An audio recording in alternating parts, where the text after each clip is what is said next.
समंत बोला, और क्या क्या हो सकता है आगे देखिए। इस तस्वीर वाले मयूर को मैं जीवित कर दूंगा। यह कहकर उसने तस्वीर की ओर देखकर 2 बार ताली बजाई। आश्चर्य, ताली बजाने के साथ ही तस्वीर जीवित हो उठी। मयूर अपनी गर्दन को इधर उधर घुमाने लगा। उसके बाद दीवार से नीचे उतरकर अपने पंखों को फैलाकर नाचने लगा। तस्वीर वाले मयूर का नाच देखकर सब आश्चर्यचकित हो गए। तस्वीर भी जीवित हो सकती है, किसी ने जाना सुना नहीं था। सभी लोग सामंत की अद्भुत क्षमता की तारीफ करने लगे। तब सामंत ने कहा, अब देखिए, तस्वीर का जीवित मयूर पुनः तस्वीर बन जाएगा। यह कहकर उसने 3 बार ताली बजाई। देखते ही देखते मयूर पहले की तरह दीवार में समाकर चित्र बन गया। सामंत ने सराय वाले को कहा, यह जादू वाला मयूर मैं आपको देकर जा रहा हूँ। आप जब 2 बार ताली बजाइएगा तब मयूर दीवार से नीचे उतर कर नाचने लगेगा।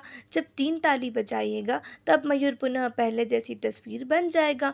यह मयूर आपका बहुत उपकार करेगा। मयूर का नाच देखने के लिए लोगों की भीड़ लग जाएगी आपके सराय खान में। तब एक बात याद रखिएगा, इस कमरे में मात्र एक व्यक्ति हो तो विपद होगा। मयूर जिंदा तो होगा परंतु तुरंत मर जाएगा। उसके बाद सामंत सराय वाले से विदा लेकर चला गया। उस दिन से सराय वाले ने अपने ग्राहकों को मयूर का नाच दिखाना शुरू कर दिया। ग्राहक जब भोजन करने बैठते तो वह कहता, देखिए, आप लोगों के आनंद के लिए मैं एक जादू का खेल दिखाता हूँ। ऐसा खेल आप किसी भी सराय खान में नहीं देख पाएंगे। यह कहकर वह दीवार की तस्वीर के सामने खड़े होकर 2 बार ताली बजाता। तुरंत तस्वीर का मयूर जीवित हो जाता एवं धीरे से जमीन पर उतरकर नाच दिखाने लगता। ग्राहक भोजन करना भूलकर आश्चर्यचकित होकर मयूर का नाच देखते रहते थे। कुछ देर बाद सराय वाला 3 ताली बजाता। देखते ही देखते नाचता हुआ मयूर दीवार में समाकर तस्वीर बन जाता। ऐसी आश्चर्य वाली घटना को फैलने में देर नहीं लगती है। जो सुनता अवाक रह जाता। प्रतिदिन सराय खान में लोगों की भीड़ बढ़ने लगी। सब जादुई मयूर का नाच देखने के लिए आते।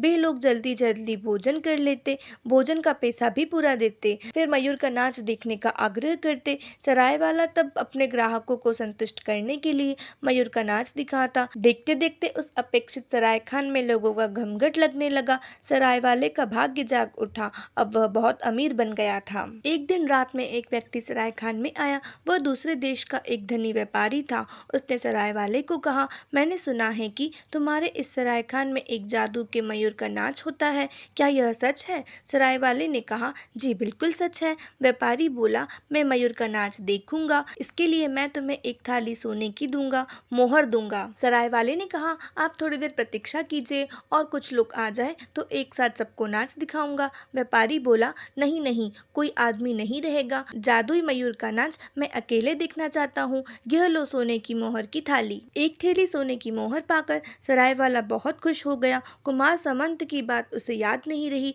उसने कहा, आप बैठिए, अभी आपको मयूर का नाच दिखाता हूँ। यह जो आप दीवार पर मयूर की तस्वीर देख रहे हैं, मैं उसे जिंदा कर दूंगा। उसके बाद वह घूम घूम कर नाच दिखाएगा। यह कहकर उसने 2 बार ताली बजाई। तभी तस्वीर वाला मयूर हिलने डुलने लगा, लेकिन वह कूदकर जमीन पर नहीं उतरा। ऐसा लग रहा था मानो हिलने डुलने में उसे बहुत कष्ट हो रहा है। धीरे धीरे अत्यंत कष्ट पूर्वक वह जमीन पर उतरा, परंतु नाच नहीं सका। खड़े खड़े वह थर थर कांपने लगा। फिर एक तरफ लुढ़क कर उसने प्राण त्याग दिए। पल भर में सारी घटना घट गई। मयूर जमीन में समाकर एक तस्वीर बनकर रह गया। व्यापारी ने झट से सराय वाले के हाथ से मोहर वाली थैली छीन ली और क्रोध से गर्जन करते हुए कहा, यह है तुम्हारा मयूर का नाच? यही दिखाने के लिए 1 थाली सोने की मोहर लिया था? मुझे क्या तुमने अहमक समझा है, एकदम मूर्ख समझा है? यह कहकर वह सराय खान से निकलकर तेज कदमों से चलने लगा। सराय वाले को कुम्हार समंत की बात याद आई। वह अपना सिर पीट पीट कर कहने लगा, हाय हाय, क्यों मैंने सोने की मोहर के लोभ में पड़ गया। कुम्हार समंत ने मुझे एक व्यक्ति के सामने मयूर का नाच दिखाने से मना किया था। उसकी बात अनसुनी कर क्यों मैंने सर्वनाश को आमंत्रित किया। हाय हाय, अब कोई ग्राहक मेरे सराय खान में नहीं आएगा। सराय वाले ने बड़ी आशा के साथ कई बार तालियां बजाई, पर तस्वीर वाला मयूर जीवित नहीं हुआ। रात बहुत बीत गई थी। सराय वाला घंघोर नींद में था। तभी हठात एक बांसुरी की आवाज सुनकर उसकी नींद टूट गई। इतनी रात को उसके दरवाजे पर कौन बांसुरी बजा रहा है, यह देखने के लिए वह दरवाजा खोलकर बाहर निकला। देखा वही सामंत बांसुरी बजा रहा है। खुले दरवाजे से वह भीतर आया और मयूर की तस्वीर के पास खड़े होकर बांसुरी बजाने लगा।